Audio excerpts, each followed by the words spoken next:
SBS TV હું છું કૃષ્ણા। આપણું બજેટ આજે રજૂ થવાનું છે। નાણાકીય વર્ષ 2025-26 નું બજેટ નિર્મલા સીતારમણ 11 વાગ્યાના ટકોરે રજૂ કરવાના છે। ત્યારે મહત્વના એક સમાચાર મળી રહ્યા છે, નજર કરી લઈએ તેના પર। તો કેન્દ્રીય નાણામંત્રી નિર્મલા સીતારમણ રાષ્ટ્રપતિ ભવન પહોંચ્યા છે, જ્યાં તેઓ રાષ્ટ્રપતિ મુર્મુને કોપી સોંપવાના છે। બજેટની કોપી તેઓ રાષ્ટ્રપતિ द्रौपदी मुर्मू ने सौंपशे। निर्मला सीतारमण सतत 8મી वखत बजेट रजू करवाना छे। 11 वागे बजेट रजू थशे। आ बजेट साथे घणी आशा अपेक्षाओ सेवायेली छे। जोईए बजेटना पिटारामांथी शुं निकळे छे। केंद्रीय नाणामंत्री निर्मला सीतारमण राष्ट्रपति भवन पहोंच्या छे।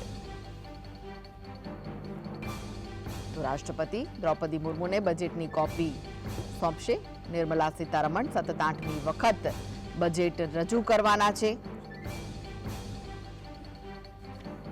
नाણાકીય વર્ષ 2025-26 નું बजेट आशा अपेक्षा साथे जोड़ायेલું છે। લોકોને ઘણી આશા અપેક્ષાઓ જોડાયેલી છે આ બજેટ સાથે।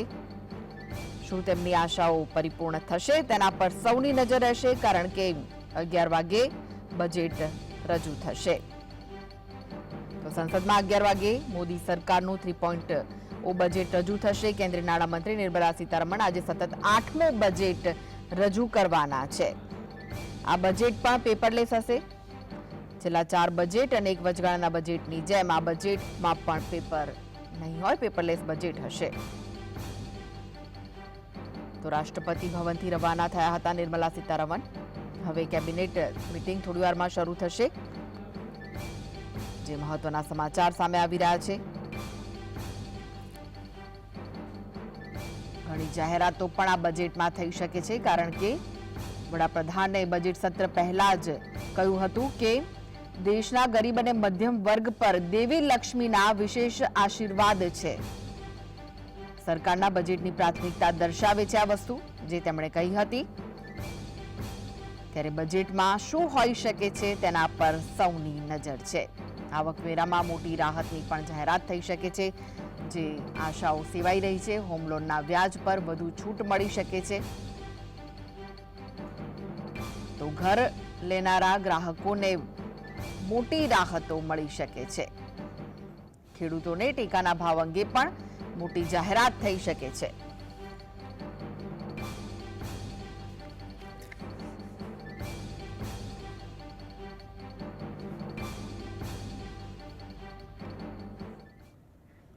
तो આજે આશા અપેક્ષાનું બજેટ રજૂ થવાનું છે। 2025-26 નું બજેટ રજૂ થશે। નાણામંત્રી નિર્મલા સીતારમણ 11 વાગે આ બજેટ રજૂ કરવાના છે। ઘણા બધા વર્ગોની આશા આ બજેટ સાથે જોડાયેલી છે। ત્યારે કેવું હશે આ બજેટ, કેવી આશા રાખવામાં આવી રહી છે, તે તમામ વિશે વાતચીત કરવા માટે આપણી સાથે સ્ટુડિયોમાં ઉપસ્થિત છે સિદ્ધાર્થ ભટ્ટ છે, જેઓ સીએ છે, સાથે જ ઇકોનોમિસ્ટ છે પલ્લવી આચાર્ય, અને એનાલિસિસ્ટ છે આપણી સાથે અંકિત પટેલ, જેઓ FICCI ના છે। આપ સર્વેનું સ્વાગત છે। સિદ્ધાર્થભાઈ, સૌથી પહેલા આપના પાસે આવવા માંગીશ કે કેવી આશા અપેક્ષા બજેટ સાથે જોડાયેલી છે? આ વખતના બજેટ શરૂ કરતા પહેલા આપણે આપણા ચાણક્યને યાદ કરવા પડે કે દેશના મહાન અર્થશાસ્ત્રી ચાણક્ય છે, તો જો એ આજે હયાત હોત તો એમનો શું પ્રતિભાવ રહેત। તો એ કહેત કે ડુંગળી, લસણ, બટાકા ઉપર ધ્યાન આપવું જોઈએ આપણા દેશના નાણામંત્રીએ, નહીં કે પોપકોર્ન ઉપર। કારણ કે જે પ્રમાણે ગરીબોની કસ્તુરી કહેવાય, તો જે મોંઘવારી છે, તો મોંઘવારી ડામવા માટે આ વખતના બજેટમાં શું પ્રાવધાન રહેવાના છે એની લોકોની મીટ મંડાઈ છે। સાથે સાથે રોજગારીના સર્જનની વાત કરવામાં આવે તો યુવાનો માટે સ્ટાર્ટઅપ તો થયું, પણ સ્ટાર્ટઅપ કેટલું આગળ વધી રહ્યું છે, કેટલી રોજગારીનું સર્જન થયું, એ મુદ્દે શું રોડમેપ છે એ મુદ્દે ડિસ્કસ કરવું પડે। ખેડૂતો માટે આપણા દેશનું બજેટમાં 1 લાખ કરોડથી વધારે પ્રાવધાન કરવામાં આવે છે, તો એ પૈસા ક્યાં જાય છે? આ વખતના દેશનું બજેટ 45 લાખ કરોડ કરતાં વધારે રહેવાનું છે। અંદાજે 50 લાખ કરોડની આસપાસ પહોંચી જાય। તો આટલું માતબર બજેટ દેશનું હોય તો એ પૈસો જનહિતમાં સુખાકારીમાં વપરાય છે કે કેમ, એ લોકો પ્રશ્ન પૂછે છે ને। ઇકોનોમિક સર્વેમાં એનો ઉલ્લેખ પણ કરવામાં આવ્યો છે કે જીડીપી રેટ ઘટ્યો છે। એટલે જ્યારે આપણે વિકસિત ભારત બનવાની અપેક્ષા સેવીએ છીએ, તો ચોક્કસ આ બજેટમાં દરેક લોકોની અપેક્ષા હોય કે મને ઇન્કમ ટેક્સમાં વધારે રાહત આપવામાં આવે, પરંતુ ખાટલે મોટી ખોટ એ આવશે કે ઇન્કમ ટેક્સમાં છૂટછાટ આપી પણ દીધી, માની લો કે 7 લાખની 10 લાખ કર મુક્તિની મર્યાદા કરી દીધી, પરંતુ ઇન્કમ ટેક્સ રિટર્ન ભરવા વાળો વર્ગ કેટલો? હાર્ડલી આપણા દેશની 150 કરોડની વસ્તીમાંથી 10 કરોડ લોકો જ ઇન્કમ ટેક્સ રિટર્ન અંદાજે ફાઇલ કરે છે, અને એમાંથી જે ટેક્સ ભરે છે એવા હાર્ડલી 5-6% લોકો છે આખા દેશની વસ્તીમાંથી.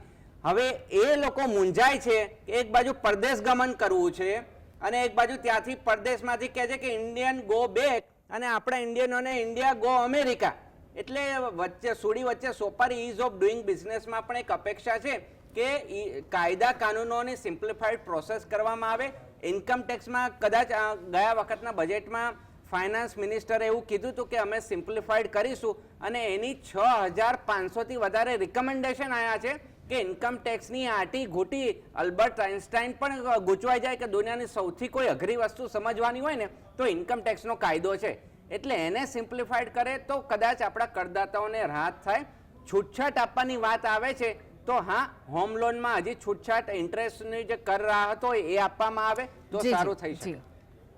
જી પલ્લવી, આપને પૂછવા માંગીશ કે જ્યારે વડાપ્રધાન બજેટ સત્ર શરૂ થયું તે પહેલા તેમણે કહ્યું હતું કે આ વખતે દેશના ગરીબ મધ્યમ વર્ગ અને દેવી લક્ષ્મીના વિશેષ આશીર્વાદ તેમના પર છે. શું લાગી રહ્યું છે તમને? કેવી આશા અપેક્ષા બજેટ પાસે? જી, બજેટ માટે વાત કરું તો એકચ્યુઅલી જે આપણે અહીંયા બે પ્રકારના નોકરિયાત વર્ગ છે. એક જે છે ગવર્મેન્ટ જોબ. હવે ગવર્મેન્ટ જોબ માટે જે પણ એ લોકો ગ્રેજ્યુએટીમાં બેનિફિટ આપે કે ગવર્મેન્ટ જે એમ્પ્લોય છે એને બેનિફિટ આપે છે, તો એવી નોકરી કરનારા કેટલા પર્સન્ટેજ? ફર્સ્ટ થિંગ 70% એવા છે કે જેને પ્રાઇવેટ જોબ છે. હવે પ્રાઇવેટ જોબ છે અને એમાં આપણે ઉઠીએ ત્યારથી બધી રીતે ટેક્સ ભરતા હોઈએ છીએ, અને પ્લસ ટેક્સના સ્ટ્રક્ચર પ્રમાણે કે ભાઈ આજે આટલા લાખથી આટલા લાખ હોય તો તમારે 10% ટેક્સનું જે સ્ટ્રક્ચર છે એટલું કોમ્પ્લિકેટેડ છે કે અત્યારના યંગ જનરેશનને આમાં કાંઈ જ સમજ પડતી નથી. એ લોકો બીજા ઉપર ડિપેન્ડ છે કે ભાઈ આમાં કેટલી બચત કરવાની કે કેટલું ટેક્સ આવશે. એટલે એક તો ટેક્સનું જે સ્ટ્રક્ચર છે એકદમ સિમ્પલ ફોર્મમાં આપે. આજે બીજા બધા કન્ટ્રીમાં કેવું છે, આપણે તો ટેક્સના સ્ટ્રક્ચર એટલા બધા છે કે ભાઈ 5%, 10%, 20%, 30% આ હોય તો આની ઉપર આટલો cess, education cess, higher education cess, service tax, આપણે એટલે એટલા બધા વિચિત્ર જાતનું ટેક્સનું સ્ટ્રક્ચર છે કે જે લેમેનને કોઈ જાતનું સમજણમાં પડતી નથી. એટલે એક તો ટેક્સનું સ્ટ્રક્ચર એવી રીતનું કરે કે ભાઈ સપોઝ 10 લાખ એમ કે તમે એક્ઝામ્પટેડ આપો છો તો એમાં 80C, 1010D એવા બધા પાર્ટ ન રાખો. જનરેશનને ખબર નથી પડતી આજકાલના છોકરાઓને કે what is meaning of 80C, 1010D શું છે, 30, એટલે કોઈ એને એવું કોઈ નોલેજ જ નથી હોતું ટેક્સનું. તો એના કરતાં સિમ્પલ રાખો કે ભાઈ 10 લાખ સુધીનું કમ્પ્લીટ ટેક્સમાં ટોટલી રાહત, 10 લાખ સુધી કોઈ ટેક્સ ના આવે. 10 lakhsની અબોવ જો હશે તો you have to pay some percentage of tax. એટલે છોકરાઓને મગજમાં, આજનું જે યંગ જનરેશન છે એને મગજમાં આ વાત ઉતરી જશે અને એને ખ્યાલ આવશે. સેકન્ડ થિંગ કે આજે મહિલાઓની જે વાત કરે છે કે ભાઈ મહિલાઓને શું જોઈએ છીએ, અમને લોકોને શું જોઈએ. આજે હું મારી પોસ્ટના સાઇટ પર મૂકું તો જ્યારે હું એક ગૃહિણી હોઉં છું ત્યારે મને શું વિચાર આવે કે 2 દિવસનું મારું શાક છે ₹200, ₹240માં 2 દિવસનું શાક આવે છે. આજે હું આ વિચારું કે દૂધના ભાવ, સવાર ઉઠીએ ત્યારથી તમે બ્રશ કરો છો એના ઉપર હું ટેક્સ ભરું છું. હું દૂધ ઉપર કોઈ પણ વસ્તુ એવી નથી સવારથી ઉઠીને રાતના સુધીમાં કે જેના ઉપર હું ટેક્સ નથી ભરતી. આટલો બધો જો હું આઈડીટી ભરતી હોઉં તો વાય ડાયરેક્ટ ટેક્સ? હું ઇનડાયરેક્ટ ટેક્સમાં જ એટલે બધે ગવર્મેન્ટને ઇન્કમ છે, મારા રૂટીન લાઈફમાં ગવર્મેન્ટને એટલી બધી ઇન્કમ છે કે તો પછી ડાયરેક્ટ ટેક્સનું શું કામ અમારી ઉપર ભારણ રાખે છે? એટલે આ બધી વસ્તુને ક્લેરિફિકેશન કરવાની જરૂર છે. મને શું જોઈએ એઝ અ ગૃહિણી, એઝ અ હાઉસવાઈફ, નોકરિયાત મારી જે કરેક્ટ એને સાઈડ પર મૂકો, એઝ અ ગૃહિણી હું એવું ઈચ્છું કે આજે કેટલા બધા ટેક્સ જે છે એ મેં જોયું. આખું મને લાઇટ બિલ મેં વ્યવસ્થિત જોયું તેમ થયું કે કેટલો ટેક્સ લાઇટ બિલમાં, ગેસના કનેક્શન એમાં કેટલો બધો ટેક્સ છે, મોંઘવારી એટલી છે. તમે રૂટીન જે કરિયાણું લો એમાં એટલો આપણે ઇનડાયરેક્ટ ટેક્સ ભરીએ છીએ. હું પાર્લેજીનું પેકેટ લઉં છું એમાં હું ઇનડાયરેક્ટ ટેક્સ ભરું છું. વાય? એટલે ટેક્સનું સ્ટ્રક્ચર છે થોડું સરળ કરે. એટલે જીવન જરૂરિયાતની વસ્તુ ખરીદીએ કે પછી કોઈ પણ વસ્તુ, આપણે મોજશોખની વસ્તુઓમાં પણ એટલો ટેક્સ ભરતા હોઈએ. એમાં એવું ના થવું જોઈએ કે ભાઈ આજે મને એક બહુ વિચિત્ર વસ્તુ આ લાગે છે કે જ્યારે કોઈ વસ્તુ જે સપોઝ ₹5 પાર્લેજીનું પેકેટ જે હું ખરીદું તો હું પણ એટલો જ ટેક્સ ભરું છું કે જે એક સિમ્પલ રસ્તા ઉપર કચરો વાળનારી એના દીકરા માટે જો પાર્લેજીનું પેકેટ લે તો એ પણ એટલો જ ટેક્સ ભરે છે જેટલો હું ભરું છું. આ જે અસમાનતા જે છે એ અસમાનતા કોઈ પણ રીતે એ લોકોએ દૂર કરવી જોઈએ જેથી તો જ મધ્યમ વર્ગને રાહત મળી શકશે. જી અંકિતભાઈ, કેવી આશા અપેક્ષા બજેટ પાસે? એઝ અ MSME આપણે અત્યારે વાત કરીએ તો 27% MSMEનું કન્ટ્રીબ્યુશન છે ઇન્ડિયામાં. એટલે 27% આપણે ગણીએ એટલે 1.5 કરોડ MSME આખા ઇન્ડિયામાંથી. અને ગુજરાતની વાત કરીએ તો ગુજરાતની અંદર 11.5 લાખ MSME છે. MSMEનું કન્ટ્રીબ્યુશન તમે એક્સપોર્ટ્સમાં ગણો તો અરાઉન્ડ 50% ટોટલ કન્ટ્રીબ્યુશન છે આપણા ભારતના એક્સપોર્ટ્સમાં. હવે જ્યારે આપણે MSMEની વાત કરીએ છીએ તો MSME એટલે એક સામાન્ય નાનો બિઝનેસ કરવાવાળો વર્ગથી 50-100 કરોડ કરવાવાળા બિઝનેસમેન છે, બધા એમાં આવી ગયા. એ લોકોને 3 મેઇન અત્યારે મુશ્કેલીઓ થઈ રહી છે. સૌ પ્રથમ આપણે વાત કરીએ તો ફાઇનાન્સ. હવે જ્યારે એક સ્મોલ મીડિયમ એન્ટરપ્રાઇઝીસ જ્યારે બિઝનેસ કરે છે તો એ લોકો લિમિટેડ કેપિટલ, લિમિટેડ ફંડ્સની અંદર એ લોકો પોતાનો વ્યવસાય કરતા હોય છે. અને બેંક પાસેથી જ્યારે એ લોકો ફંડિંગ માગી રહ્યા છે ત્યારે ઘણા બધા કોલેટ્રોલ માંગવામાં આવે છે. આપણે છેલ્લા 2-3 વર્ષથી ઘણા બધા બજેટમાં અને સરકારની જે સ્કીમ્સ છે એમાં આપણે વાત કરીએ છીએ. સરકાર બી કહે છે કે કોલેટ્રલ ફ્રી આપણે લોન્સ આપીશું, ease of finance, ease of banking. પણ એ જ્યારે પ્રેક્ટિકલી MSME-વાળા બેંકમાં જાય છે તો એ હજુ સુધી એટલું ઇફેક્ટિવ નથી થયું. બીજી વસ્તુ આપણે વાત કરીએ કે 45 ડેઝની આપણે છેલ્લા લાસ્ટ યરથી એક નવો નિયમ આવ્યો છે કે 45 ડેઝમાં પેમેન્ટ કસ્ટમરને કરી દેવાનું. પણ આજની તારીખમાં બી ઘણા બધા ઉદ્યોગો છે, ઘણા બધા સેક્ટર્સ છે કે જેમાં 45 ડેઝમાં પેમેન્ટ નથી થઈ રહ્યું. ત્રીજી વસ્તુ આપણે વાત કરીએ, એક થયું લેન્ડિંગ, એક થયું જ્યારે લોકો કસ્ટમર પાસેથી લે છે. અને સૌથી અગત્યની વાત કરીએ તો આપણે કે અત્યારે ગુજરાતની વાત કરીએ તો ઘણા બધા સેક્ટર્સ એવા છે કે જે બૂમિંગ છે, એમાં કામ છે, જેમ કે ડિફેન્સ છે, ઇન્ફ્રાસ્ટ્રક્ચર છે, ફ્યુચરિસ્ટિક સેક્ટર જોઈએ તો ડેટા છે, AI છે. પણ જે મેન્યુફેક્ચરિંગ સેક્ટર છે એમાં અત્યારે લેબરની ખૂબ તકલીફ છે. એટલે સરકારે એ રીતના વિચારવું જોઈએ કે કઈ રીતના આ સેક્ટરને બૂસ્ટ કરવા માટે આપણે લેબર્સને અટ્રેક્ટ કરી શકીએ એવી કોઈ સ્કીમ આવી જોઈએ બજેટની અંદર કે જેમાં બિઝનેસ તો કરવો છે પણ એ બિઝનેસમાં ઓનર છે કે જેનો બિઝનેસ એ પોતે મેન્યુફેક્ચર નથી કરવો તો એને કઈ રીતના સારી ટીમ મળી શકે. અલગ અલગ GIDC છે, GIDCમાં એ રીતના પ્રોગ્રામ્સ થવા જોઈએ કે જેમાં આપણે લેબર ઇન્સેન્ટિવ્સ આપણે નક્કી કરીએ, લેબરને આપણે અટ્રેક્ટ કરી શકીએ. જી સિદ્ધાર્થભાઈ, આ ઇકોનોમિક સર્વે શું કહે છે? જે ઇકોનોમિક સર્વે કાલે આવ્યો હતો એના અમુક તલસ્પર્શી અભ્યાસો છે. તો એમાં કહેવામાં આવ્યું છે કે આપણો દેશનો GDP કમ્પેરેટિવ 1% ઓછો રહેશે, એટલે કે 6.5%ની આસપાસ 6 થી 6.5%ની. હવે જ્યારે દેશને વિકસિત ભારત બનવું હોય ને તો ખુદ આ સર્વેમાં કહેવામાં આવ્યું છે કે 8% તો મિનિમમ ગ્રોથ જોઈએ. એટલે તમે વિચારો કે કેટલો મોટો ગેપ છે. સાથે સાથે ઇકોનોમિક સર્વેમાં એ પણ એક ઉલ્લેખ કરવામાં આવ્યો છે કે મેન્યુફેક્ચરિંગ એક્ટિવિટી ક્યાંક ને ક્યાંક આગળ વધી રહી છે પણ જોઈએ એવું એક્સપોર્ટ આવતું નથી. કારણ કે હમણાં જ જે ચાઇનાએ આર્ટિફિશિયલ ઇન્ટેલિજન્સનું જોયું તો કદાચ બજેટમાં પણ એ પ્રાવધાન કરવામાં આવે કે ઇન્ફોર્મેશન ટેકનોલોજીમાં ગ્લોબલ કેપેબિલિટી સેન્ટરમાં શું થઈ શકે ને ઇકોનોમિક સર્વેમાં એનો ઉલ્લેખ કરવામાં આવ્યો છે. તો મને એવું લાગી રહ્યું છે કે સોફ્ટ પાવર તો ભારત છે જ, પરંતુ જેમ ભાઈએ કીધું તો હાર્ડકોર મેન્યુફેક્ચરિંગમાં પણ સેમિકન્ડક્ટર સિવાય ઘણા આસ્પેક્ટ છે. જી સિદ્ધાર્થભાઈ, એક વખત રોકવા માંગીશ કારણ કે મહત્વના સમાચાર મળી રહ્યા છે. નજર કરી લઈએ. બજેટ પૂર્વે ભારતીય શેર બજારમાં ઉછાળો જોવાઈ રહ્યો છે. આજે બજેટ રજૂ થવાનું છે તે પહેલા માર્કેટ તેજીમાં જોવાઈ રહ્યું છે. સેન્સેક્સ અને નિફ્ટીમાં ઉછાળો જોવા મળી રહ્યો છે. તો મહત્વના જે સમાચાર, સેન્સેક્સમાં 200 પોઈન્ટનો ઉછાળો જોવા મળી રહ્યો છે. તો નિફ્ટીમાં પણ ઉછાળો જોવાઈ રહ્યો છે. સેન્સેક્સ 77,683 પોઈન્ટની સપાટી પર પહોંચ્યું છે. સિદ્ધાર્થભાઈ, તમે જવાબ આપી રહ્યા હતા પરંતુ તે પહેલા શેર બજાર પણ હાલમાં ફૂલ ફોર્મમાં દેખાઈ રહ્યું છે, 200 પોઈન્ટ આગળ ચાલી રહ્યું છે. હવે શેર બજારની વાત કરી તો એક રસપ્રદ કિસ્સો મારે શેર બજારનો ટાંકવો છે કે જ્યારે 1997માં ડ્રીમ બજેટ આવ્યું હતું તો ત્યારે શેર બજારે હનુમાન કૂદકો માર્યો હતો અને 8%નો જમ્પ હતો. એટલે શેર બજાર એક ઇકોનોમિક ઇન્ડિકેટર તો રજૂ કરતું જ હોય છે, પરંતુ હાલનું જે શેર બજાર છે એ ભારતની વાસ્તવિક પરિસ્થિતિનો ચિતાર નથી આપતું. કારણ કે શેર બજાર આગળ વધી રહ્યું છે, મોંઘવારી પણ આગળ વધી રહી છે, મંદી પણ આગળ વધી રહી છે ગ્લોબલી. એટલે કોન્ટ્રાડિક્ટરી આપણું શેર બજાર મુવમેન્ટ લઈ રહ્યું છે. પરંતુ જે બજેટની ઇકોનોમિક સર્વે ઉપર વાત કરીએ, કારણ કે એનાથી દેશનો ચિતાર આવતો હોય છે, તો કયા કયા સેક્ટરમાં શું કહેવામાં આવ્યું છે એ આપણે જોઈએ.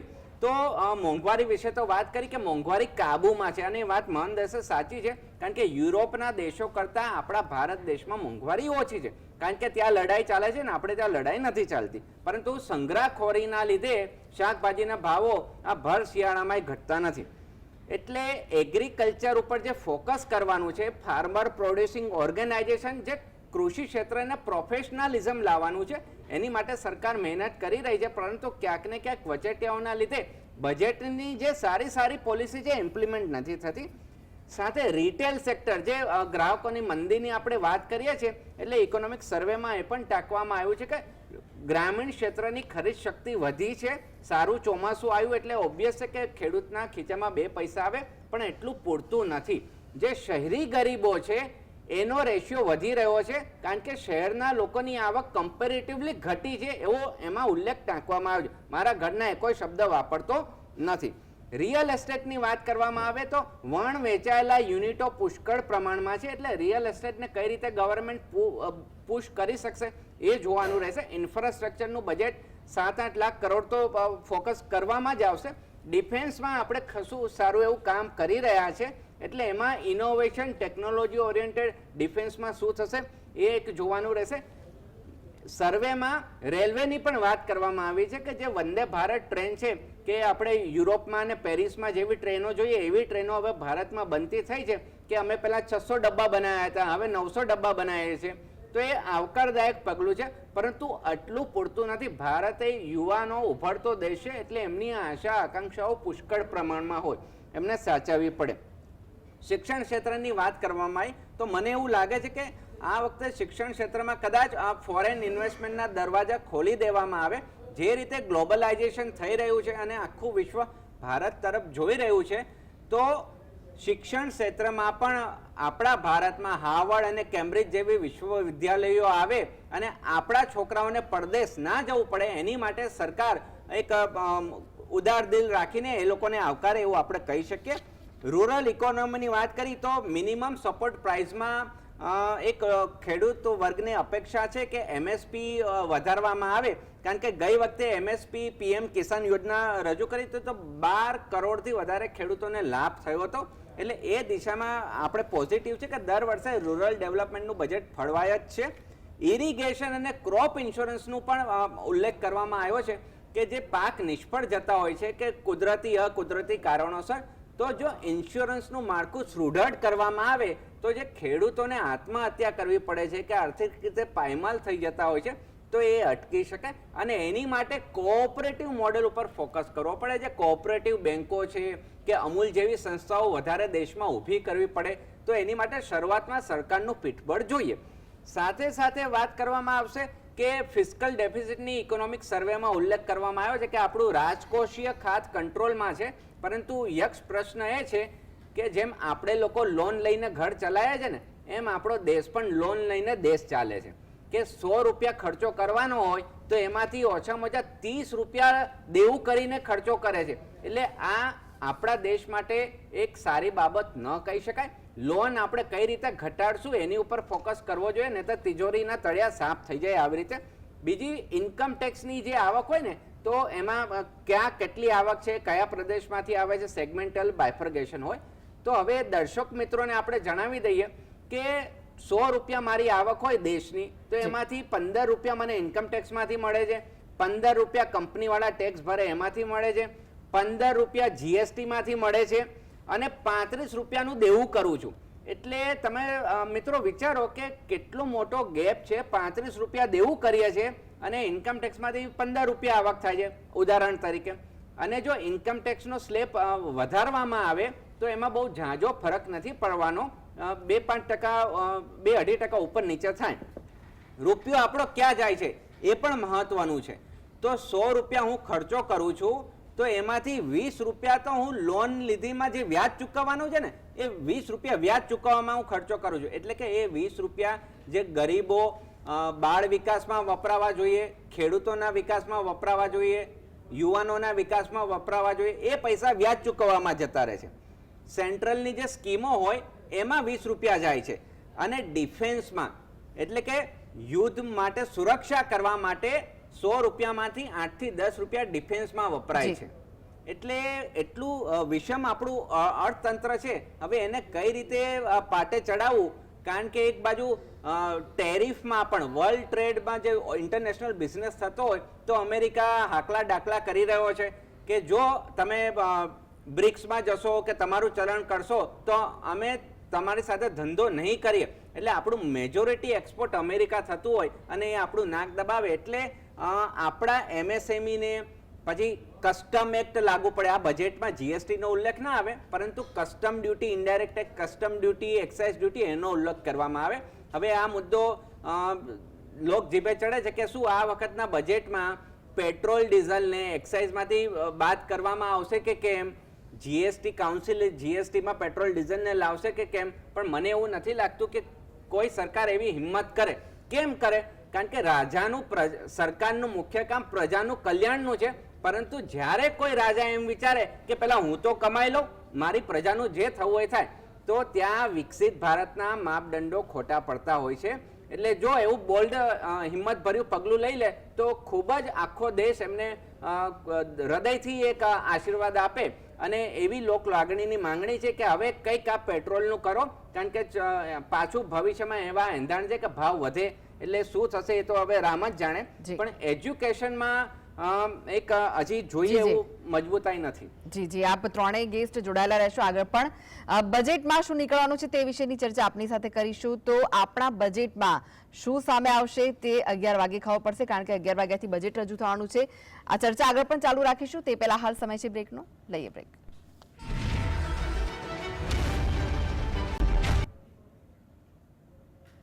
તો આપણું બજેટ જે 11 વાગે રજૂ થવાનું છે, નિર્મલા સીતારમણ બજેટ રજૂ થશે. 8મી વખત તેઓ બજેટ રજૂ કરવા જઈ રહ્યા છે. ત્યારે આ બજેટ સાથે કેવી આશા અપેક્ષાઓ જોડાયેલી છે તે વિશે જ વધુ ચર્ચા કરવા માટે આપણી સાથે સ્ટુડિયોમાં ઉપસ્થિત છે સિદ્ધાર્થ ભટ્ટ છે, જેઓ સીએ છે, સાથે જ ઇકોનોમિસ્ટ છે પલ્લવીબેન આચાર્ય, અને સાથે છે એનાલિસ્ટ અંકિતભાઈ પટેલ, જેઓ FICCIના છે. અંકિતભાઈ, આપની પાસે હું આવવા માંગીશ. જે ગ્રોઈંગ સેક્ટર છે તેમાં તેમાં શું જોઈ રહ્યા છે? ગ્રોઈંગ સેક્ટર માટે કેવી આશા અપેક્ષા છે? કારણ કે ઘણી બધી તકલીફો પણ સામનો કરવો પડતો હોય છે. ત્યારે આપણે જ્યારે અત્યારે ગ્રોઈંગ સેક્ટર્સની વાત કરીએ છીએ તો ડિફેન્સ એ સૌથી વધારે આપણે કહી શકીએ કે ગ્રોઈંગ સેક્ટરમાં આવે. અને ઘણા બધા ઇન્ડસ્ટ્રી અને MSME વાળા બી વિચારે છે કે અમે લોકો ડિફેન્સની અંદર જઈએ, ડિફેન્સમાં કંઈ મેન્યુફેક્ચરિંગ કરીએ. હવે જ્યારે આપણે ડિફેન્સની વાત કરીએ છીએ તો આપણે બીજું કોઈ એન્જિનિયરિંગમાં મેન્યુફેક્ચરિંગ કરીએ એટલું ઇઝી ડિફેન્સની પ્રોડક્ટનું મેન્યુફેક્ચરિંગ નથી, કારણ કે એમાં ઘણા બધા અપ્રુવલ્સ જોઈતા હોઈએ છે. અને ડિફેન્સ એટલે સૌથી હાઈએસ્ટ ક્વોલિટી બેઝડ પ્રોડક્ટમાં માનવાવાળું છે. એટલે એક ડિફેન્સ સેક્ટર છે. બીજું આપણે વાત કરીએ તો રિન્યુએબલ એનર્જી છે, જેને આપણે એવું કહી શકીએ કે ફ્યુચરિસ્ટિક સેક્ટર છે. રિન્યુએબલ એનર્જીમાં સોલાર છે, વિન્ડ છે, હાઇડ્રોજન છે. આ ત્રણે વર્ટિકલ્સ જે રિન્યુએબલ એનર્જીના છે, જે એવું કહી શકાય કે MSME માટે એક નવો વિન્ડો ઓપન કરી રહ્યો છે. ત્રીજું આપણે વાત કરીએ તો ડેટા અને AI છે. એક બાજુ આપણે વાત કરીએ છીએ કે મેન્યુફેક્ચરિંગ સેક્ટર આપણે બૂસ્ટ કરવું છે. મેન્યુફેક્ચરમાં લેબર્સની ચેલેન્જીસ છે જે MSME કહી રહ્યા છે, અને એના ઓપોઝિટમાં આપણે વાત કરી રહ્યા છીએ ડેટા અને AI. એટલે બંને એકબીજાને કમ્પિટિટિવ આપણે કહી શકીએ એ રીતના કે જો ડેટા અને AIમાં વધારે પડતું ઇન્ડિયા ફોકસ કરીને આગળ વધશે, તેનું ડિરેક્ટ થ્રેટ મેન્યુફેક્ચરિંગમાં છે, કારણ કે બધું જ ઓટોમાઇઝેશન થઈ જશે. અને જ્યારે ઓટોમાઇઝેશન થઈ જશે ત્યારે લેબરની જરૂરત જ નહીં પડે. અત્યારે જ્યારે ડેવલપ કન્ટ્રીઝની વાત કરીએ, જાપાન છે, અમેરિકા છે, યુરોપિયન કન્ટ્રીઝ છે, તેમાં બધી જ વસ્તુ ઓટોમેટિકલી રોબોટિક મેન્યુફેક્ચરિંગ થાય છે. અને એવી ઘણી બધી ફેક્ટરીઝ છે, ઇન્ડસ્ટ્રીઝ છે જાપાનમાં કે જેમાં તમે આખા મહિનાનું પ્રોડક્શન સેટ કરીને જાઓ અને પછી તમે 10 દિવસ 15 દિવસ પછી આવો તો રોબોટિક થ્રુ આખું મેન્યુફેક્ચરિંગ પ્રોસેસ કમ્પ્લીટ થઈ જાય છે. એટલે ડેટા અને AI ડેફિનેટલી આપણે એમાં બી ફોકસ કરવું જોઈએ. અને MSME બી એ એરિયાને જે આપણે કહીએ છીએ કે રિસર્ચ એન્ડ ડેવલપમેન્ટમાં બી આપણે ગણી શકાય. એટલે એક એ સેક્ટર છે. બીજું આપણે જ્યારે વાત કરીએ છીએ તો ઘણા બધા સેક્ટર્સની અંદર આપણે જોયું કે એક આપણે રિન્યુએબલ જોયું, એક આપણે ગ્રોઈંગ સેક્ટરમાં ડિફેન્સ જોયું, અને સૌથી મોટું આપણે જોઈએ છે તો ઇન્ફ્રાસ્ટ્રક્ચર સેક્ટર છે. સરકારનું બી આ વખતે માની શકાશે કે ઇન્ફ્રાસ્ટ્રક્ચરની અંદર હાઈએસ્ટ બજેટ એલોકેશન થશે અને MSMEનો ઇન્ફ્રાસ્ટ્રક્ચર જોડે ડિરેક્ટ રિલેશન છે. ઇન્ફ્રાસ્ટ્રક્ચરમાં આપણે વાત કરીએ તો જેમ મારા કલીગ સિદ્ધાર્થભાઈએ કીધું કે પેટ્રોલ અને ડીઝલની અંદર એક્સાઇઝ ડ્યુટી રિડ્યુસ કરવી જોઈએ. એના લીધે પેટ્રોલ ડીઝલના રેટ બી ઘણા રિડ્યુસ થાય. એ ડિરેક્ટલી ઇમ્પેક્ટ કરે છે લોજિસ્ટિક ઉપર અને લોજિસ્ટિક ઉપરથી MSME ઉપર. એટલે ઇન્ફ્રાસ્ટ્રક્ચર ગ્રોથ થશે તો ડેફિનેટલી એના લીધે MSMEનું બી ગ્રોથ થશે. પછી વધારે ગ્રોઈંગ સેક્ટર આપણે વાત કરીએ છીએ તો એન્જિનિયરિંગ સેક્ટર છે. એન્જિનિયરિંગ સેક્ટરમાં અત્યારે આપણે વાત કરીએ તો ઇન્ડિયા એન્જિનિયરિંગ સેક્ટરમાં હાઈએસ્ટ એક્સપોર્ટ્સ કરી રહ્યું છે અક્રોસ ધી ગ્લોબ. આપણી પાસે જે એન્જિનિયર્સની ટીમ છે, જે પ્રકારના એન્જિનિયર્સ છે, એ લોકો વર્લ્ડની બેસ્ટ પ્રોડક્ટ્સ અત્યારે ઇન્ડિયામાં મેન્યુફેક્ચર કરી રહ્યા છે. પણ આપણે હજુ પણ જે મલ્ટીનેશનલ કંપનીઝ છે એ ટેકનોલોજી, એ ક્વોલિટી હજુ બી ઇન્ડિયામાં કંઈક ગેપ છે કે જે આપણે ફિલ કરવી જોઈએ. એટલે એની માટે MSME એ રીતના વિચારવું જોઈએ કે કઈ રીતના આપણે ફોરેનથી ટેકનોલોજી લાવીને ઇન્ડિયાની અંદર આપણે મેન્યુફેક્ચરિંગ કરીએ rather then bringing MSE to India. Foreign companies પાસેથી આપણે ટેકનોલોજી લાવીએ, એ ટેકનોલોજીથી આપણે અહીંયા સારામાં સારી પ્રોડક્ટ બનાવીએ અને પછી એ પ્રોડક્ટને આપણે ગ્લોબલી એક્સપોર્ટ કરીએ. તો આપણું જે વિઝન છે, ઇન્ડસ્ટ્રીનું વિઝન છે કે આપણા ઓનરેબલ પ્રાઇમ મિનિસ્ટરનું વિઝન છે, MSME ટુ MNCની જે જર્ની છે, જે આપણે વિચારીએ છીએ કે વિકસિત ભારતની અંદર એનો ઘણો મોટો કન્ટ્રીબ્યુશન હોય, તો એ આ થોટ પ્રોસેસથી આપણે એને સક્સેસ કરી શકીશું. જી પલ્લવીબેન, હું તમને પૂછવા માંગીશ કે આપણે જોયું કે બજેટ જાહેર થવાનું છે, માર્કેટમાં ઉછાળો જોવાયો, સેન્સેક્સમાં 200 પોઈન્ટનો, નિફ્ટીમાં પણ ઉછાળો જોવાયો.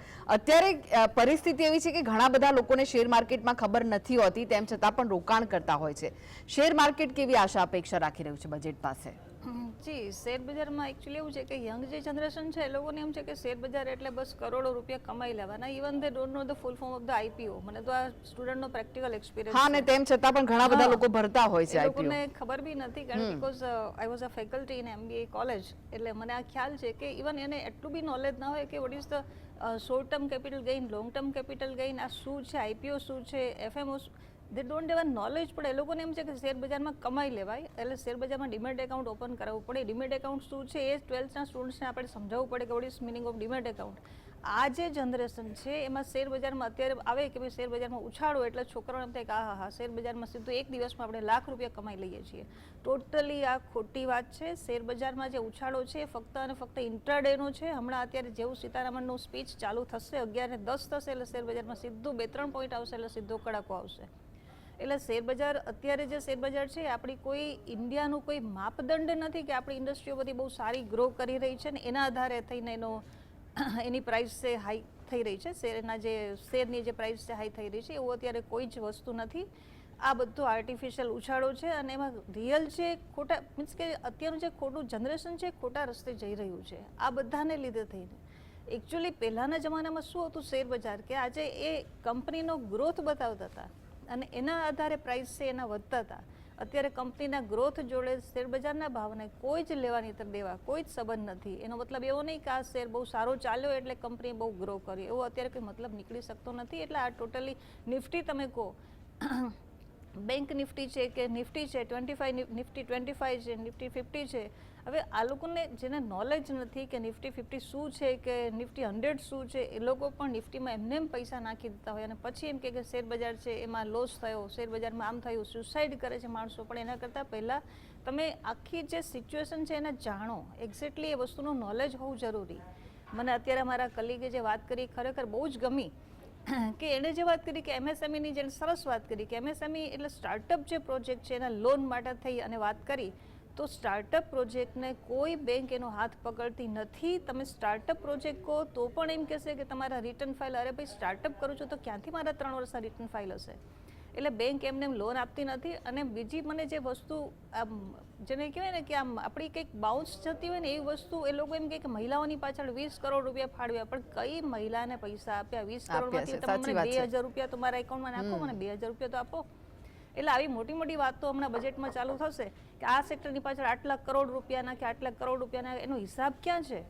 અને કોને મળ્યા એટલે એટલે વાત એ પણ થાય કે ગયા વર્ષે જે જાહેરાતો કરી હતી તે આ વર્ષે પૂર્ણ થઈ છે ખરી, એ પણ પ્રશ્ન ઉઠતો હોય છે. ચોક્કસ. એટલે હમણાં બજેટમાં બધા કરોડોના ફિગર ચાલુ થશે કે ભાઈ આની આ સેક્ટરની પાછળ આટલા રૂપિયા નાખી. આપણે હકીકતમાં તમે જ્યારે બેંકના પગથિયા ચડશો એટલે ત્યારે એ લોકો બધી વસ્તુ સ્ટાર્ટિંગથી માંડીને આઈટીઆર આટલા વર્ષના ભર્યા, આ કર્યું તે કર્યું. અરે બટ આઈટીઆર ભરતો હોય તો હું સ્ટાર્ટઅપમાં ના આવું. 3 વર્ષ મારે ધંધાના થઈ ગયા હોય તો હું સ્ટાર્ટઅપ કેવો જ નહીં. મને જરૂર છે કંપની ખોલવા માટે. આજ સપોઝ મારે કંપનીમાં તમે આરઓસીનો એક્સપેન્સ છે, કારણ કે આરઓસી 0.5 એની સ્ટેમ્પ ડ્યુટી આરઓસીની આવે કે એનું મેમોરેન્ડમ બનાવો, આર્ટિકલ બનાવો. કંપની ચાલુ કરવા માટે મને જો ખાલી 1,10,000ની જરૂર હોય તો 1,10,000માં હું 5 લાખની લોન લેવા જાઉં એટલે બેંક મને 5 લાખની સ્ટાર્ટઅપની લોન નહીં આપે. એમ કહેશે કે પર્સનલ લોન તમે તમારા નામ પર લો. શું કામ? કે પર્સનલ લોન પર ઉપર રેટ ઓફ ઇન્ટરેસ્ટ વધારે છે, સ્ટાર્ટઅપ જે છે આખી વસ્તુ અલગ છે.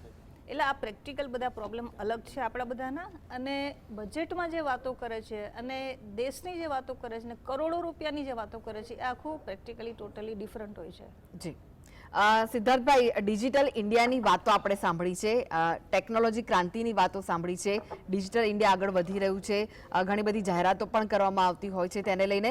પરંતુ જે ફ્રોડ થઈ રહ્યું છે, સાયબર ફ્રોડ થઈ રહ્યું છે, વડાપ્રધાન પણ હમણાં થોડા સમય પહેલા એક નિવેદનમાં તેમણે પણ કહ્યું હતું કે સાયબર ફ્રોડ વધી રહ્યું છે. તેને લઈને શું લાગી રહ્યું છે? આમાં કોઈ જોગવાઈ આવી શકે છે ખરી? કારણ કે ઘણા બધા કેસો એવા સામે આવી રહ્યા છે. 100% કે હવે ડિજિટલ ઇન્ડિયાની આપણે વાત કરીએ તો ડિજિટલ બેન્કિંગ ઇન્સેન્ટિવનું પ્રાવધાન કરવામાં આવશે અને ક્રિપ્ટોકરન્સી ઉપર આ વખતેના બજેટમાં પણ ભાર આપવામાં આવશે. પણ સાથે સાથે સાયબર સિક્યુરિટીની જે વાત કરવામાં આવી તો આપણું ગૃહ મંત્રાલયમાં બજેટ એલોકેશન એ સેગમેન્ટમાં વધશે. કેમ? કારણ કે હમણાં ડિજિટલ અરેસ્ટ બહુ થયા છે એટલે એને અવેરનેસ માટે જે જાણકારી માટે જાહેરાતો કરવી પડે, એના બજેટના અલોકેશનમાં વધારો થાય. પ્લસ જેમ ભાઈએ કીધું ડેટા સેન્ટર, આર્ટિફિશિયલ ઇન્ટેલિજન્સ, એટલે આપણા જે સુરક્ષા વિભાગો છે, પોલીસ વિભાગ છે, એને આખું સિસ્ટમ સાથે ઇન્ટિગ્રેટ કરવા માટે બજેટમાં પ્રાવધાન કરવામાં આવશે કે દેશના દરેક પોલીસ સ્ટેશનો, દરેક થાણાઓ ઇન્ટરનેટથી અને એની ERP સિસ્ટમથી કનેક્ટેડ હોય. એટલે એ બહુ આવકારદાયક પગલું છે.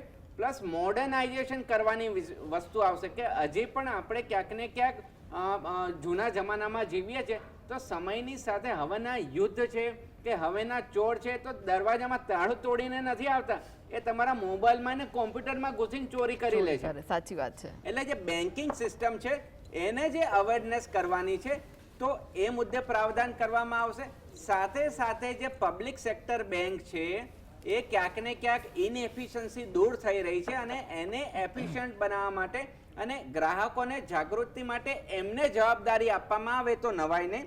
હવે સ્ટોક માર્કેટની પણ જે વાત થઈ તો સ્ટોક માર્કેટમાં ફિનાન્શિયલ લિટરસી માટે જે સેબી હોય તો એ લોકોને પણ કેન્દ્ર સરકાર ભંડોળ આપતી હોય છે તો એના ભંડોળમાં પણ વધારો કરવામાં આવશે. ઓટોમોબાઈલની હવે જે ભાઈ કીધું સ્પેસિફિક સેક્ટર સ્પેસિફિક આપણા માટે શું કે હું કયા સેક્ટરમાં હોઉં ને મને શું મળશે, તો જો ઓટોમોબાઈલ હોય તો આપણા ગુજરાત એ ઓટોમોબાઈલનો હબ છે એટલે એમાં ક્લસ્ટર ડેવલપમેન્ટની સ્કીમ જો રજૂ કરવામાં આવે તો નાના MSMEને એ ફાયદો થશે. ફાર્માસ્યુટિકલ સેક્ટર એમાં પણ ગુજરાત નંબર 1 છે અને જે પ્રોડક્શન લિંક ઇન્સેન્ટિવ સ્કીમ છે એની રેન્જ થોડી વધારી દેવામાં આવે તો આપણા જે નાના દવા બનાવતી કંપનીઓ છે એને લાભ થઈ શકે. ટેક્સટાઇલની પ્રોવિઝન કરવામાં જ આવી છે પરંતુ બેન અહીંયા ખાટલે મોટી ખોટ એ છે કે નવી યોજનાઓ આવી જાય છે, જૂની યોજનાઓનું શું થયું એ ખબર નહીં. આપણે ત્યાં ઓલરેડી ટેક્સટાઇલ પાર્ક એટલા બધા છે, એમાં તમે નવું ટેક્સટાઇલ પાર્ક નાખો, અરે ભાઈ પેલું જૂનું છે એને તો પહેલાં ભરો પછી નવાની વાત કરો. એટલે જે જુમલાબાજી છે કે શબ્દોની રમત છે તો એનાથી ક્યાંક ને ક્યાંક થોડા સમય માટે આપણે અંજાઈ જઈએ કે ઓહો મસ્ત સ્કીમ લાવી દીધા, પણ 6 મહિના પછી ખબર પડે કે મારા રત્ન કલાકારો તો બેકાર થઈ ગયા છે. એટલે એવી પોલિસીઓનો કોઈ કામ નથી. ઇન્સ્યોરન્સ અને ફાઇનાન્શિયલ સેગમેન્ટની વાત કરી તો એ આર્ટિફિશિયલ ઇન્ટેલિજન્સની મદદથી જ આપણે એને સિક્યોર કરી શકશું આપણા યુવાનોને. અધરવાઇઝ વ્યક્તિગત ગોતવા જઈશું તો આપણને ખબર નહીં પડે. રિયલ એસ્ટેટની માંગણી એ છે કે જે હાઉસિંગ ગરીબ આવાસ યોજના હોય તો એમાંથી જે કંઈ બિલ્ડર જે બનાવે એને 100% કર મુક્તિ કરવી જોઈએ. કારણ કે જો તમે એમાં જ ટેક્સ લગાવશો તો પેલો બિલ્ડર એ બનાવશે જ નહીં, એને કરતાં કે હું હાઈ રાઇઝ બિલ્ડિંગ કેમ ના બનાવું. એટલે એને ઇન્સેન્ટિવ આપવો હોય ને તો સરકારે થોડું મોટું મન રાખી અને નાના લોકોને ખુલ્લા હાથે દાન કરવું જોઈએ. કારણ કે જે કરદાતા છે તો એ કરદાતા તો આપનાર હોય, એની જોડથી લેવાનું ના હોય. સ્કિલિંગ કરવું પડશે. અવેરનેસ સિવાય આ ડિજિટલ ફ્રોડનો કોઈ રસ્તો નથી. હવે વાત આપણે કરીએ છીએ કે આ બધા પૈસાઓનું મેળ તો બેસાડવો કે નહીં, કે દર મહિને પેલો જેમ પગાર થતો હોય ને આપણે ઘરવાળીના હાથમાં આપી દેતા હોય, પછી આખા મહિનાનું એ બજેટ બનાવતી હોય, તો એવી રીતે સરકારને પણ બજેટનું આખું પ્લાનિંગ કરવું પડતું હોય છે. અને જે અગાઉ ફિસ્કલ ડેફિસિટની વાત કરી હતી, તો ક્યાંક ને ક્યાંક એવું લાગી રહ્યું છે કે દર વર્ષે આપણા દેશનું દેવું વધી રહ્યું છે. મારે કામ તો ઘણા કરવા છે, આખી દુનિયા લઈ લેવી છે મારે, પરંતુ વાસ્તવિકતા એ છે કે ગ્લોબલ ટ્રેડમાં ભારતનો હિસ્સો 2.5% છે અને ચાઇનાનો હિસ્સો 25% છે. એટલે કેટલો મોટો ગેપ છે. તો આપણે વિચારીએ એ ગેપને દૂર કરવા માટે આપણા દેશની જે આવક છે ને જીડીપી, એમાંથી 50%થી વધારે સર્વિસ સેક્ટરમાંથી આવે છે, 30% જેટલું મેન્યુફેક્ચરિંગમાંથી આવે છે, અને જે સૌથી વધારે રોજગારીનું સર્જન કરે છે એવો માળો ખેડૂત. તો ખેડૂતનું પ્રદાન જીડીપીમાં 15%થી ઓછું છે, જે ખરેખર 25-30% હોવું જોઈએ. મેન્યુફેક્ચરિંગનું વધારે હોવું જોઈએ અને સર્વિસ સેક્ટરનું ઓછું હોવું જોઈએ. આપણે ત્યાં બધું ઊંધું છે. હવે એક બાજુ સિલસિલાલો બધું ઊંધું હોય અને પાછું વિશ્વગુરુ કઈ રીતે બનશું, એટલે આ બધું કોમ્બિનેશન મેળ પડતા નથી. એટલે એગ્રીકલ્ચરને ડબલ ડિજિટમાં ગ્રોથ થવો જોઈએ. જો ભારતને વિકસિત ભારત બનવું હોય ને તો ખેતીવાડી ડબલ ડિજિટમાં થવો જોઈએ. આજે 3-4%થી 5%થી વધ્યો નથી જિંદગીમાં, તો એ તમે જ્યાં સુધી 10-12% નહીં કરો ત્યાં સુધી ખેડૂતો આત્મનિર્ભર કઈ રીતે બનશે? જો ખેડૂત જ આત્મનિર્ભર નથી, ખાતરો આજે આપણા દેશની સબસિડી જાય છે ને, એ સબસિડીમાંથી અડધી સબસિડી વિદેશથી જે ખાતર ઇમ્પોર્ટ કરીએ છીએ એમાં જાય છે, અને એમાં રત્તીભરનો ફરક નથી આવતો. હવે અંદર શું રંધાઈ જાય છે ખબર નહીં, પણ આપણો દેશ ખાતર બનાવવામાં આત્મનિર્ભર નથી. એટલે જે ફર્ટિલાઇઝરના મેન્યુફેક્ચરરો છે તો એમને ઇન્સેન્ટિવ આપવું જોઈએ કે જે આપણે વિદેશથી ખાતર બનાવ્યા છે અમે દેશમાં બનાવીશું, તો આપણો જે ખેડૂતનો દીકરો છે એ સ્ટાર્ટઅપમાં આવે, અને કે જે ઇમ્પોર્ટ નહીં, મારા દેશનું બનેલું નીમ યુરિયા ખાતર જ હું વાપરીશ, તો આપણી સબસિડી ઓછી થશે અને એ વિકાસ આપણા દેશનો થશે, પૈસો ઘરમાં રહેશે. હવે બીજી વાત આવે છે કે ઇકોનોમીનો જે ટ્રેન્ડ બતાવી રહ્યો છે, તો એ શું બતાવી રહ્યો છે?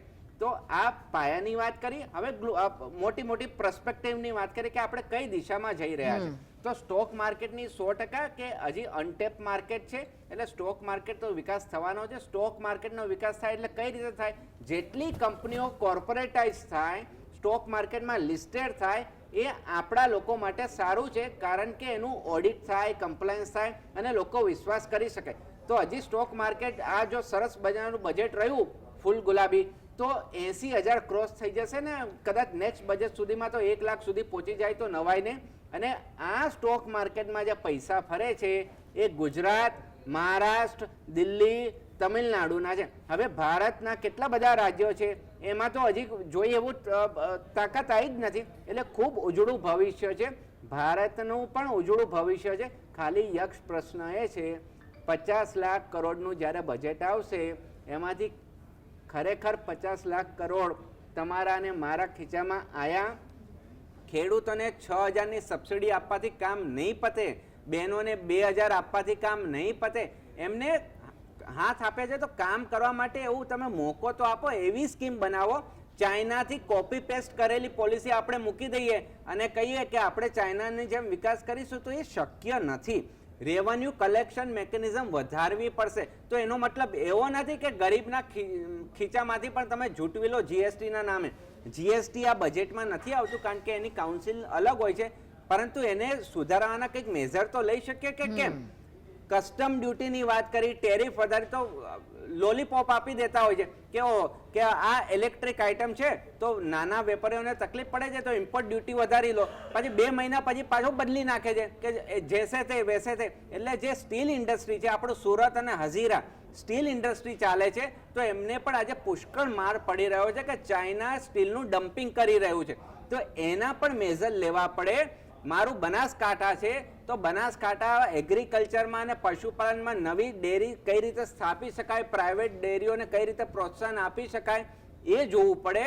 મારું સુરત છે તો રત્ન કલાકારોને અત્યારે મંદી ચાલે છે તો ડાયમંડ સેક્ટરને કઈ ઇન્સેન્ટિવ આપી શકું એ વિચારવું પડે. જી. અમદાવાદ જિલ્લો છે તો એન્જિનિયરિંગ સેક્ટરને નાના જે એમએસએમઈ છે એને બૂસ્ટ કઈ રીતે કરી શકે, તો જે છે એને તમે અડતા નથી અને નવું બનાવવાની વાત કરો છો જી, જી. તો એ ચાલે નહીં. જી પલ્લવીબેન, આ સિદ્ધાર્થભાઈએ કહ્યું કે જો ફૂલ ગુલાબી બજેટ જાહેર થાય, શું લાગી રહ્યું છે તમને, જાહેર થશે એવું ફૂલ ગુલાબી કે રોજગારીની જો ખાસ કરીને આપણે વાત કરીએ, ફૂલ ગુલાબી બજેટ તો છે જ વાત, પરંતુ રોજગારી જે સૌથી વધારે યુવાનોને નડતો પ્રશ્ન છે, શું લાગી રહ્યું છે, કોઈ મોટી જાહેરાત થઈ શકે છે ખરી? જી, રોજગારી માટે એવું છે, મેં તમને પહેલા કહ્યું એમ કે આજે ગવર્મેન્ટ જોબ વાળા ગવર્મેન્ટ જોબ મળે છે એવી વ્યક્તિ કેટલા %, આ પહેલો બહુ મોટો ક્વેશ્ચન.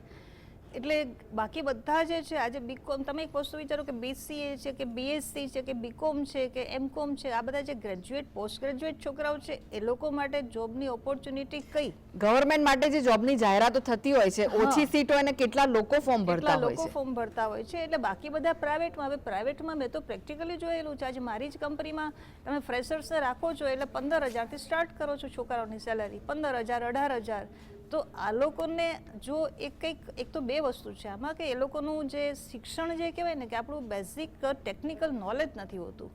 આપણા સ્ટુડન્ટ્સને મેઇન જે પ્રોબ્લેમ છે કે બીકોમ થયેલા હોય તો એને એકાઉન્ટ્સની એન્ટ્રી, ડેબિટ ક્રેડિટ શું છે કે કઈ રીતે એન્ટ્રી આવે, તે ડોન્ટ હેવ નોલેજ. એટલે આપણું શિક્ષણ પાયાથી એટલું વીક છે કે ટેકનિકલ કોઈ નોલેજ નથી હોતું, એ લોકોને ખાલી સર્ટિફિકેટ હોય છે. એટલે કંપનીઓનો એ વાંક નથી કે આવા જે ફ્રેશર્સ એને તૈયાર કરતાં 2 થી 3 મહિના એની પાછળ એને ટ્રેનિંગ આપવામાં જાય.